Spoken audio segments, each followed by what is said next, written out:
In 1969, American cars didn't ask permission. They were loud, fast, and built to dominate. This is Freedom on Wheels. The year 1969 was not just a year in automotive history, it was a statement. It was the time when American cars represented absolute freedom, raw power, and rebellion against limits. In 1969, cars were not designed to be quiet, efficient, or polite. They were built to be fast, loud, aggressive, and proud, just like the spirit of America itself.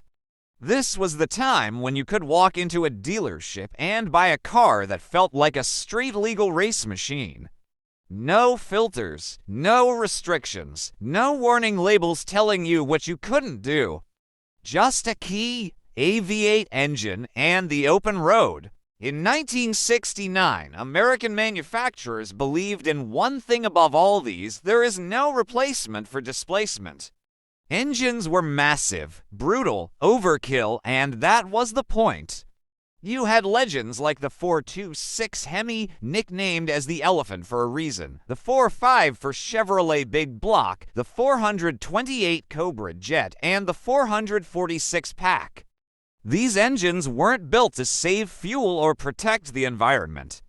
They were built to dominate, to pin you to the seat, and make the ground shake when you turned the key. Horsepower numbers didn't even tell the full story. It was the torque, the instant punch, the violent acceleration that defined these machines. Gas were cheap, smiles were expensive. And nobody cares about MPG. American cars in 1969 didn't whisper, they roared.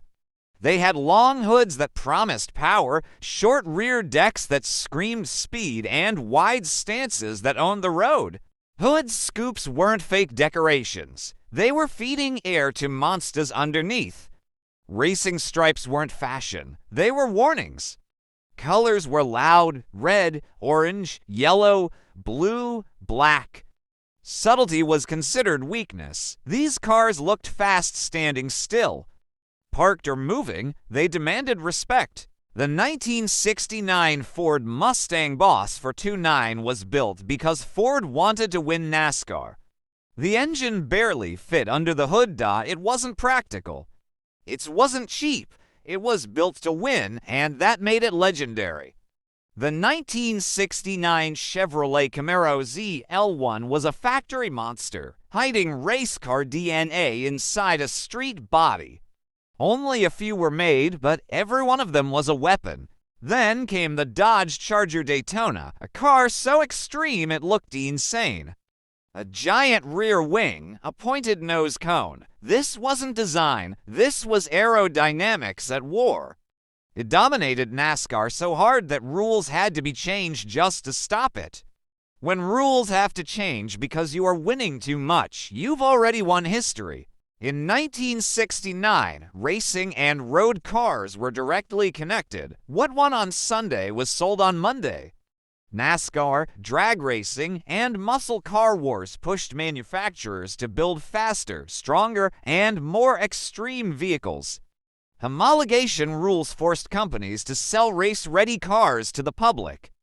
That meant ordinary people could buy extraordinary machines. No traction control, no stability assist, no computers saving you from mistakes, just driver, machine, and courage.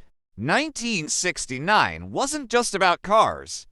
It was about attitude. America was loud, youth culture was rising, music was changing, rules were questioned, and cars became a symbol of personal freedom. Owning a muscle car means you choose power over comfort, noise over silence, and speed over safety. Street racing, drag stripes, and late-night highway pull weren't trends. They were part of life. Cars weren't transportation. They were identity. You drove a muscle car to be heard. After 1969, everything changed. Emissions regulations tightened. Insurance costs exploded. Fuel crises hit. Safety rules added weight and restrictions.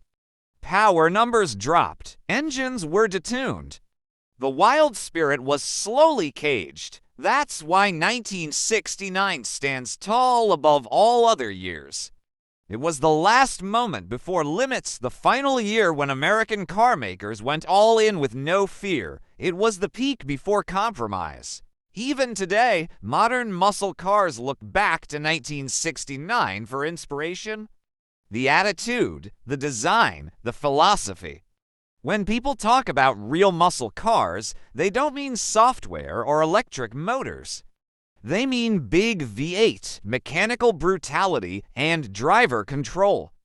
Collectors pay insane money for 1969 cars, not just because they are rare, but because they represent something we lost, which is unrestricted mechanical freedom. American cars in 1969 were loud, powerful, imperfect, and fearless. They didn't ask permission. They didn't apologize. They existed to move fast, sound aggressive, and make drivers feel alive. 1969 was not just a year, it was a mindest. A time when the road was open, engines were huge, and freedom came with a V8 soundtrack. And that's why, decades later, 1969 still roars louder than ever.